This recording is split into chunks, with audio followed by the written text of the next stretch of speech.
कि जो सोसाइटी में कभी कभी आते हैं या नहीं रहते हैं, वो सोसाइटी को उनको फिक्र नहीं है। तो यहाँ मैं एक पॉइंट आउट प्लीज नोट करके कहना चाहूंगा कि ये आरडब्ल्यू वाले तो हमेशा सोसाइटी में थे, तो इनको नहीं दिखा कि 72 फ्लैट एक्स्ट्रा सोसाइटी में बना दिए गए हैं। इनको नहीं दिखा कि टावर A1 और A2 के नीचे पार्किंग एरिया में दुकानें बना दी गई हैं। इनको नहीं दिखा कि स्टूडियो के नाम पे हमारी जमीन ही हमसे छीन ली गई है और उसमें बड़े बड़े जो है फेंसिंग लगा दी गई है। तो एक तरह से हमारी जमीन भी हमसे छीनी गई है और हमारा जो है सोसाइटी का नक्शा भी खराब किया गया है। ये थोड़ा सा ब्रीफ इंट्रोडक्शन अभी तक था। अब बात करते हैं पुलिस और एसीबी की। अब आप जान ही चुके हैं, जब केंद्र सरकार, राज्य सरकार और ब्यूरोक्रेसी और प्रिंट मीडिया और घर के ही बंदे जो आरडब्ल्यू अपनी अपनी खुद से बना के बैठे हुए हैं, चाहे वो विला वाले हैं चाहे फ्लैट वाले हैं, तो पुलिस और एसीबी जैसे संस्थान भी क्यों सुनेंगे ऐसी बात। अगर कोई करेगा तो भी करता है तो करने दे, क्या चला जाएगा। जब ये लोग नहीं सुन रहे तो हम क्यों सुने। पर फिर भी बहुत नोटिस देने के बाद भी, बहुत बात करने के बाद भी और बहुत तरीके से पोलाइटली और जेंटली बात करने के बाद भी जब इन संस्थाओं ने नहीं सुनी, तो अब लास्ट जो है रिपोर्ट तो एक बार करना पड़ेगा। मैंने पहले भी 3 महीने पहले कहा था कि मैं एफआईआर लॉन्च करवाना चाह रहा हूँ और मैं करवाऊंगा, बट फिर भी बहुत टाइम दे दिया क्योंकि घर के बंदे हैं, समझ जाएं तो बेटर है, नहीं तो जो भी होगा देखा जाएगा। हालांकि अगर मैं भी डायरेक्ट पुलिस के पास जाऊंगा शिवदासपुरा स्टेशन में, तो किसी भी आईएएस के खिलाफ कोई भी पुलिस अधिकारी जो एसएचओ लेवल का है वो रिपोर्ट दर्ज नहीं करेगा, क्योंकि इसमें ये जो सेक्टर है प्रिंसिपल सेक्रेटरी का या फिर रेरा के चेयरमैन का या कभी कभार रजिस्ट्रार भी आईएएस रैंक का बंदा होता है। और एमओईएफ की बात करें या सिया की बात करें, सिया के जो मेंबर सेक्रेटरी हैं या फिर बात करें चेयरमैन हैं, इनका आईएफएस रैंक का दर्जा होता है कई बार। तो ये सभी बड़े बड़े अधिकारी हैं, इनके खिलाफ कोई भी एसएचओ पुलिस कंप्लेंट नहीं लेगा। बात करें एसीबी की, तो एसीबी भी डायरेक्ट भ्रष्टाचार के मामले देखती है। एसीबी में एक सेक्शन और जरूर होता है जो इनकी वेबसाइट पे मेंशन है, उस पर फिर कभी बात करेंगे। तो बस अब ये 2 लास्ट रह गए हैं कि भाई ये लोग सुनते हैं या नहीं सुनते हैं।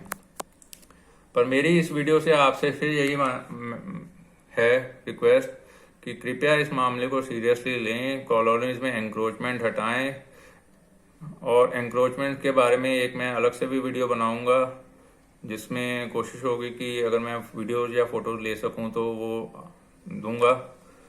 तो मेरी आपसे बार बार यही रिक्वेस्ट है कि मेंटेनेंस फंड से रिलेटेड आप लोग भी छीनाकासी ना करें कि मेंटेनेंस हमारे पास आ जाए, मेंटेनेंस तुम्हारे पास आ जाए, चाहे वो विला वाले हैं, चाहे वो फ्लैट वाले हैं, चाहे वो बिल्डर है।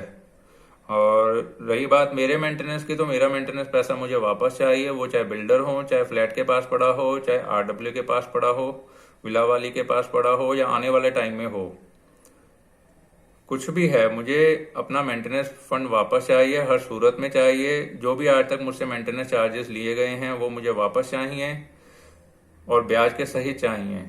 और जब तक सोसाइटी से एंक्रोचमेंट नहीं हटते, मैं ऐसी सोसाइटी में किसी भी मेंटेनेंस अमाउंट को देने के लिए लायबल नहीं हूं, क्योंकि एंक्रोचर्स के साथ मैं अपनी मेंटेनेंस शेयर करने में बिल्कुल इंटरेस्टेड नहीं हूं। रही बात अनऑथराइज्ड डेवलपमेंट की, जो कि बिल्डिंग के प्लान में भी नहीं था और जिसके लिए ना तो रेरा में बताया गया है, ना ही जिसकी एनवायरनमेंट डिपार्टमेंट से परमिशन ली गई थी, ना ही हमसे एज अ रेजिडेंट परमिशन ली गई थी। तो अब 2 अलग एफआईआर मेरी तरफ से लॉन्च होंगी।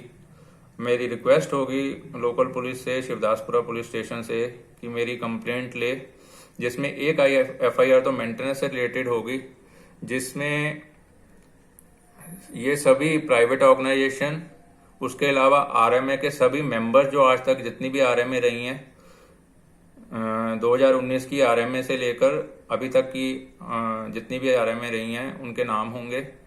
ये तो होगा मेंटेनेंस से रिलेटेड। और उसमें क्योंकि रेरा राजस्थान चेयरमैन और रजिस्ट्रार के नाम होंगे मेंटेनेंस वाली कंप्लेंट में, कि भाई उन्होंने मेरे को अभी तक रजिस्टर्ड डॉक्यूमेंट जो है वो अवेलेबल नहीं कराया है। रजिस्टर्ड डॉक्यूमेंट से मेरा मतलब है जो भी रेरा की वेबसाइट पे प्लान होना चाहिए एग्रीमेंट टू सेल बिल्डर की तरफ से, वो अवेलेबल नहीं है। और उसके संबंधी संपर्क में भी कंप्लेंट डाली गई थी रेरा को, पर रेरा ने आज तक कोई उसका मेरे को डॉक्यूमेंट नहीं प्रोवाइड करा गया। दूसरी कंप्लेंट होगी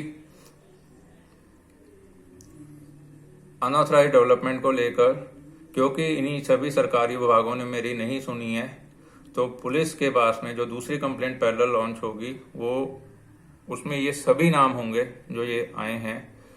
और मैं माफी चाहूंगा क्योंकि कॉलोनी के रेजिडेंट्स ही जब नहीं सुन रहे हैं, गलत चीजों में साथ दे रहे हैं, तो ऐसी चीज मैं बर्दाश्त एटलीस्ट नहीं करूंगा।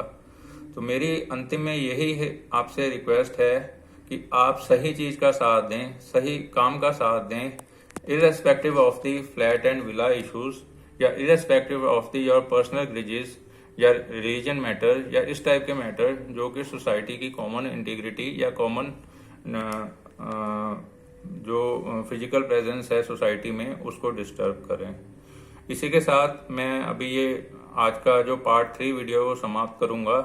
नेक्स्ट पार्ट 4 वीडियो के लिए आप चाहें तो ट्यून अप रह सकते हैं, नहीं तो जिनको नहीं पसंद वो अपना देख सकते हैं कि उनको क्या करना है। मैं फिर एक बार रिपीट कर रहा हूं, अगर किसी भी तरह से ये FIR लॉन्च होती है पुलिस में किसी भी रेजिडेंट्स के खिलाफ या किसी भी RW मेंबर के खिलाफ, तो मेरी पूरी कोशिश रहेगी कि उनकी कॉपी, चाहे वो प्राइवेट अधिकारी हैं चाहे वो सरकारी अधिकारी हैं, मेंबर्स की बात कर रहा हूँ, उनके ऑफिस तक भी पहुंचाने की, ताकि उनको भी पता रहे कि हमारे जो एम्प्लॉयज़ हैं वो किस तरीके के काम कर रहे हैं अपनी सोसाइटी में।